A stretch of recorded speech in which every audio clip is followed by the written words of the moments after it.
ঘুঘু দেখেছে কিন্তু ফাঁদ দেখেনি। তবে এবার লেবাননে হামলা চালিয়ে ইসরায়েলি বাহিনী পড়েছে ঘুঘুর ফাঁদে। অচেনা অজানা অঞ্চল দিয়ে লেবাননে স্থলাভিযান চালাতে গিয়ে উল্টো মৃত্যু ফাঁদে পা দিচ্ছে তারা। মঙ্গলবার গভীর রাত থেকে শুরু হওয়া এই স্থলাভিযানে এখন পর্যন্ত খুব একটা সাফল্য পায়নি ইসরায়েল। উল্টো একের পর এক ইসরায়েলি ট্যাঙ্ক গুড়িয়ে দিচ্ছে লেবাননের প্রতিরোধ যোদ্ধারা।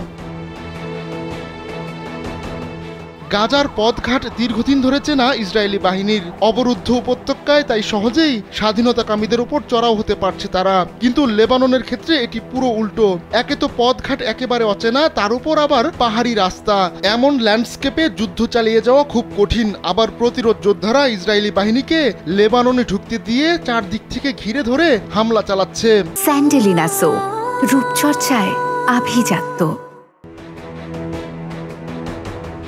আর এতেই চোখে অন্ধকার দেখছে ইসরায়েলি বাহিনী। প্রতিদিনই প্রাণ হারাচ্ছে আইডিএফ এর সদস্যরা। গুড়িয়ে দেওয়া হচ্ছে ট্যাঙ্ক। বিমান হামলা চালিয়ে ইসরায়েল যতটা সাফল্য পেয়েছিল, স্থল অভিযানে নেমে ততটাই খাবি খাচ্ছে তেল আবিব। যুক্তরাষ্ট্র ভিত্তিক দুটি থিঙ্ক ট্যাঙ্ক প্রতিষ্ঠান Institute for the Study of War ISW ও ক্রিটিক্যাল থ্রেটস প্রজেক্ট CTP ইসরায়েলের দুর্বলতা খুঁজে পেয়েছে। দক্ষিণাঞ্চলীয় লেবাননের দিক থেকে ইসরায়েলি বাহিনী অভিযান শুরুর পর অতর্কিত হামলা, মাটিতে পুঁতে রাখা বোমার বিস্ফোরণের মতো একের পর এক ফাঁদে পড়েছে। আবার লেবাননের স্থলভাগের ধরনও ইসরায়েলি বাহিনীর গলার কাটা হয়ে দাঁড়িয়েছে। এমন পাহাড়ি ও উঁচু নিচু পথ সেনাবাহিনীর এগিয়ে যাওয়ার জন্য আদর্শ নয়। আর তাই অপেক্ষাকৃত ধীর গতিতে অগ্রসর হচ্ছে ইসরায়েলি বাহিনী।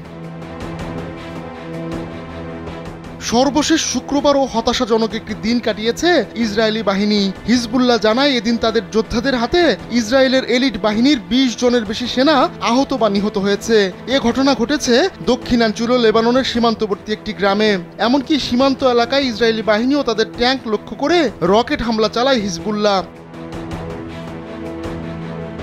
হিজবুল্লাহ এসব হামলায় সাফল্যও পেয়েছে। একটি গাইডেড মিসাইল ছুড়ে ইসরায়েলের মেরকাভা ট্যাঙ্ক গুড়িয়ে দিয়েছে লেবাননের যোদ্ধারা। এতে ট্যাঙ্কের ক্রুরা আহত বা নিহত হয়েছে। লেবাননে স্থল অভিযান শুরু করলেও সীমান্ত এলাকা থেকে কয়েকশো মিটারের বেশি এগোতে পারেনি ইসরায়েলি বাহিনী। চারদিক থেকে প্রতিরোধ যোদ্ধাদের হামলায় এখন চোখে রীতিমতো সর্ষের ফুল দেখছে তারা। আহমদুল্লাহ শিকদার, কালবেলা ডেস্ক।